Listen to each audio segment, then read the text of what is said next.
Hello viewers, Haringhata study circle YouTube চ্যানেলে তোমাদের স্বাগত। আজকে ইতিহাসের যে প্রশ্নগুলো আমি তোমাদের করাবো সেগুলো আপকামিং যে এক্সাম রয়েছে সেই এক্সামের জন্য খুবই গুরুত্বপূর্ণ। চলো আমরা কোশ্চেনগুলো দেখে নিই। প্রথম কোশ্চেন রয়েছে, সিন্ধু সভ্যতার সবচেয়ে উল্লেখযোগ্য বৈশিষ্ট্য কোনটি? সিন্ধু সভ্যতার উল্লেখযোগ্য বৈশিষ্ট্য হলো নগর পরিকল্পনা। তোমরা সকলেই জানো সিন্ধু সভ্যতা বর্তমানে পাকিস্তানে অবস্থিত এবং এই সিন্ধু সভ্যতার আনুমানিক সময়কাল খ্রিস্টপূর্ব 2300 থেকে 1750। পরবর্তী প্রশ্ন, ঋগ্বেদে সবথেকে বেশি উল্লেখিত নদীর নাম কি? ঋগ্বেদে সবথেকে উল্লেখিত নদীর নাম হলো সিন্ধু নদী। এছাড়াও আরও অন্যান্য নদীর নামও আমরা ঋগ্বেদে পেয়ে থাকি, যেরকম বিপাশা, শতদ্রু, ইরাবতী, চন্দ্রভাগা,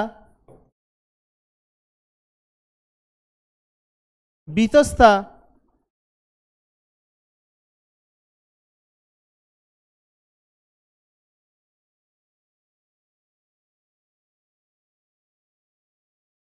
ও সরস্বতী নদী।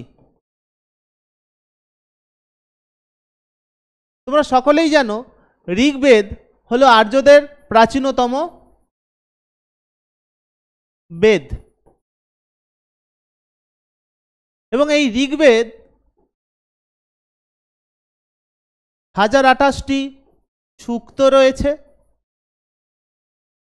এবং 10,600টি ঋক বা মন্ত্র রয়েছে। এই কোশ্চেনগুলো তোমরা দেখবে, এগুলো পরীক্ষার জন্য যথেষ্ট গুরুত্বপূর্ণ। চলো পরবর্তী প্রশ্নে, কোন সম্প্রদায়ের মধ্যে গান্ধার শিল্পকলা প্রথম উদ্ভব হয়? উত্তরটি হবে মহাযান। এবং এই মহাযান সম্প্রদায় যে মানুষরা, তারা গৌতম বুদ্ধের প্রথম মূর্তি নির্মাণ করেছিলেন এবং এই গান্ধার শিল্পকলা গড়ে উঠেছিল কুষাণ যুগে এবং সেটি অবস্থিত বর্তমান আফগানিস্তানের উত্তর পশ্চিম অংশ।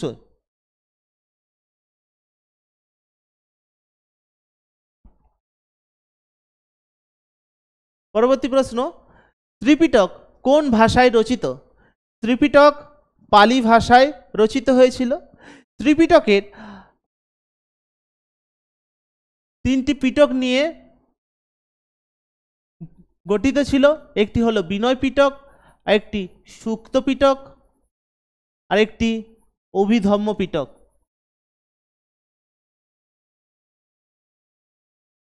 এই এক্সট্রা ইনফরমেশনগুলো তোমরা তোমাদের এক্সামের জন্য তোমরা দেখে রাখতে পারো।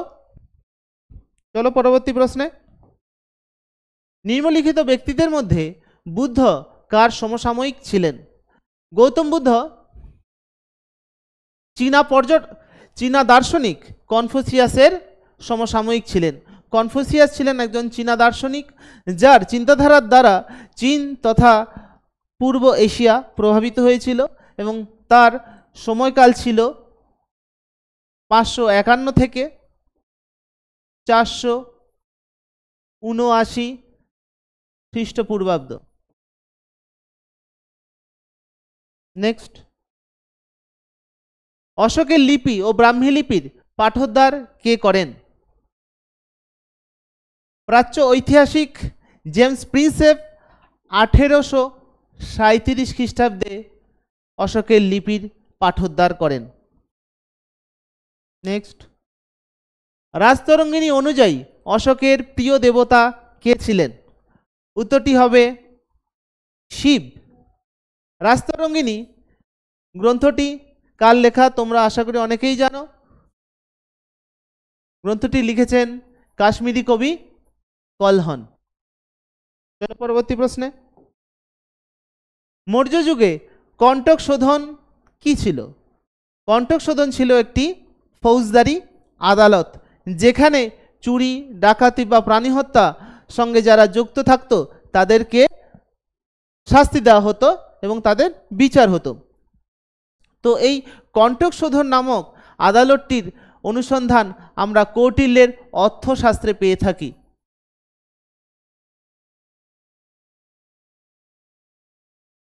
নেক্সট, কার সময়ে নালন্দা বিশ্ববিদ্যালয় প্রতিষ্ঠিত হয়েছিল? নালন্দা বিশ্ববিদ্যালয় প্রতিষ্ঠিত হয়েছিল গুপ্ত সম্রাট প্রথম কুমারগুপ্তর আমলে 424 খ্রিস্টাব্দে।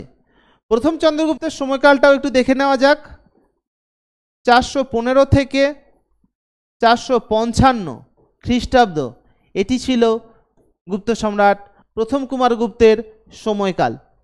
এবং এই নালন্দা বিশ্ববিদ্যালয়টি বর্তমানে বিহারে অবস্থিত এবং এই নালন্দা বিশ্ববিদ্যালয়কে বাংলা আক্রমণের সময়কালে ইখতিয়ার উদ্দিন মোহাম্মদ বিন বখতিয়ার খলজি ধ্বংস করে দিয়েছিলেন। নেক্সট, কোথায় প্রথম বৌদ্ধ সংগীতি অনুষ্ঠিত হয়েছিল? প্রথম বৌদ্ধ সংগীতি অনুষ্ঠিত হয়েছিল রাজগৃহে আনুমানিক 486 খ্রিস্টপূর্বাব্দে হর্যঙ্ক বংশের সম্রাট অজাতশত্রুর সময়কালে।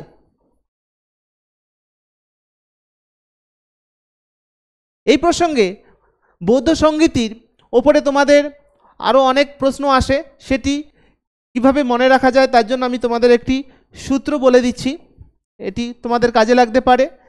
সূত্রটি হলো রাজার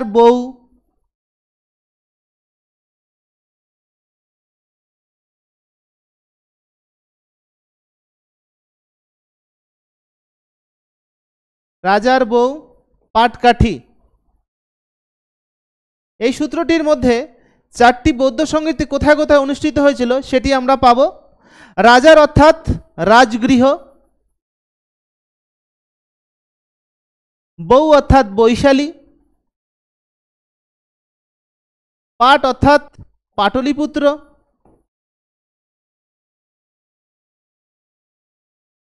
কাঠি অর্থাৎ কাশ্মীর।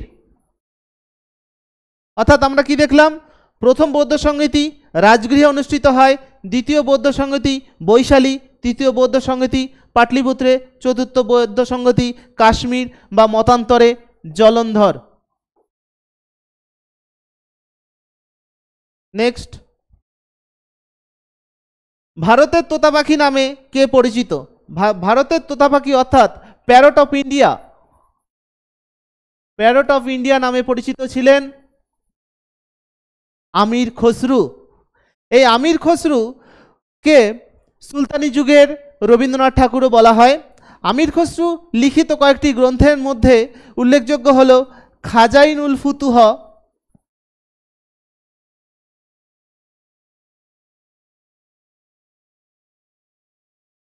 ও তুঘলকনামা। এছাড়া রয়েছে আশিকা প্রমুখ। চলো পরবর্তী প্রশ্নে। দিল্লি সুলতানির শেষ সম্রাট কে ছিলেন? প্রশ্নটি তোমাদের অনেকেরই জানা,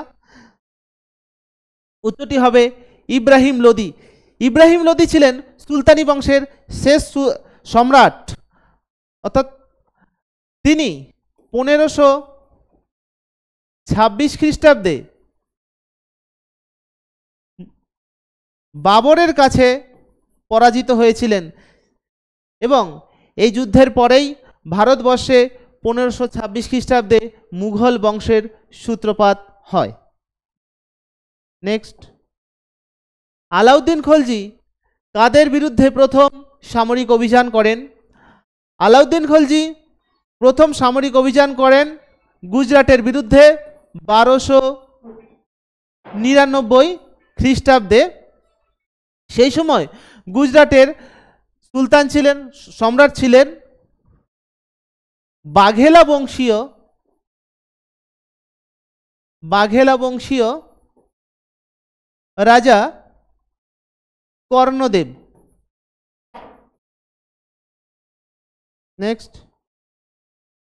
যখন ইবন বতুতা ভারতে এসেছিলেন তখন দিল্লি সুলতান কে ছিলেন? ইবন বতুতা আফ্রিকার মরক্কো থেকে ভারতে এসেছিলেন 1333 খ্রিস্টাব্দে সুলতান মোহাম্মদ বিন তুগলকের সময়ে। এবং এই ইবন বতুতার লিখিত একটি বইয়ের নাম কিতাবুল রেহলা। কিতাব উল রেহলা। পরবর্তী প্রশ্ন, মালিক কাফুর কার সেনাপতি ছিলেন? মালিক কাফুর ছিলেন সুলতান আলাউদ্দিন খলজির সেনাপতি। এই মালিক কাফুরের আসল নাম ছিল মানিক সিংহ, যাকে আলাউদ্দিন খলজি 1299 সালে গুজরাটের ক্যাম্বে বন্দর থেকে দিল্লিতে নিয়ে আসেন এবং তাকে সেনাপতির দায়িত্ব অর্পণ করেন। নেক্সট, সম্রাট কৃষ্ণদেব রায় রচিত রাজ্য শাসন সম্পর্কিত গ্রন্থটির নাম কি? কৃষ্ণদেব রায় রচিত গ্রন্থটির নাম হল আমুক্ত মাল্যদা। এটি তেলেগু ভাষায় রচিত হয়েছিল। কৃষ্ণদেব রায়ের রচিত আরেকটি গুরুত্বপূর্ণ গ্রন্থ জাম্যবতী কল্যাণ। জাম্যবতী কল্যাণ, যেটি সংস্কৃত ভাষায় রচিত হয়েছিল। এবং তোমাদের আরেকটি ইনফরমেশন দিয়ে রাখি, কৃষ্ণদেব রায় ছিলেন মুঘল সম্রাট বাবরের সমকালীন। নেক্সট, কোন বছর বিজয়নগর সাম্রাজ্যের উত্থান ঘটে? বিজয়নগর সাম্রাজ্যের উত্থান ঘটে 1333 খ্রিস্টাব্দে সঙ্গম নামক ব্যক্তির দুই পুত্র হরিহর ও বুক্কের হাত ধরে দাক্ষিণাত্যে অর্থাৎ দক্ষিণ ভারতে তুঙ্গভদ্রা নদীর তীরে এই বিজয়নগর সাম্রাজ্য গড়ে ওঠে। পরবর্তী প্রশ্নে চলো, তালিকোটার যুদ্ধ কবে হয়েছিল? তালিকোটার যুদ্ধ হয়েছিল 1565 সালে বিজয়নগর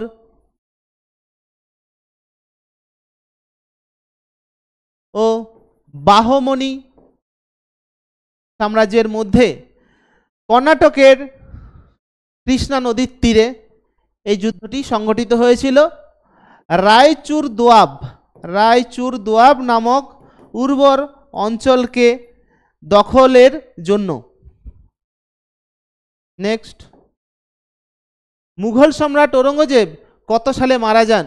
মুঘল সম্রাট ঔরঙ্গজেব 1707 সালে 3রা মার্চ দক্ষিণ ভারতের আহমদনগরে শেষ নিঃশ্বাস ত্যাগ করেন এবং সেখানেই তার সমাধি রচিত হয় এবং তিনি ছিলেন মুঘল বংশের শেষ শক্তিশালী সম্রাট। নেক্সট,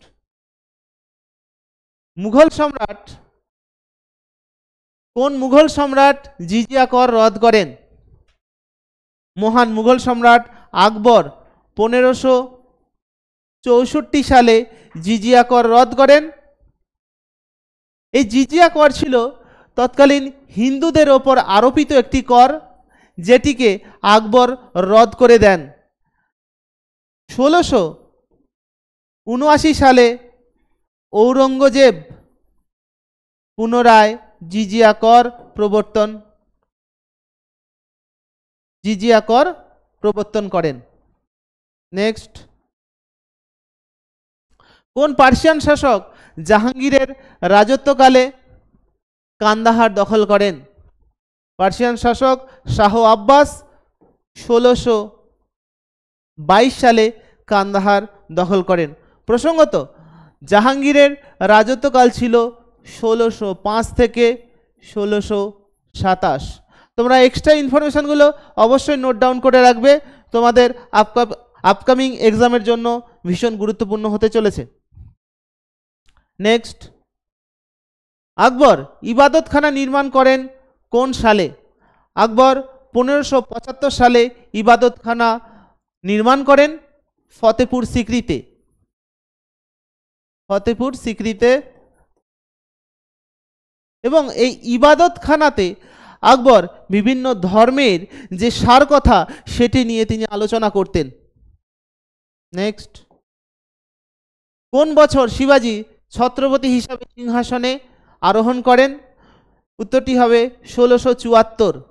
এবং এই একই সময়ে শিবাজি মহারাষ্ট্রের রায়গড় দুর্গে তার রাজ্যাভিষেক সম্পন্ন হয়েছিল।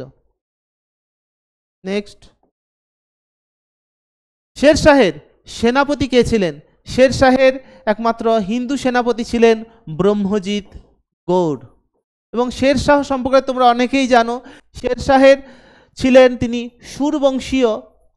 সুরবংশীয় সম্রাট, এবং তিনি হুমায়ুনকে পরাজিত করে 1540 থেকে 1545 পর্যন্ত রাজত্ব করেছিলেন।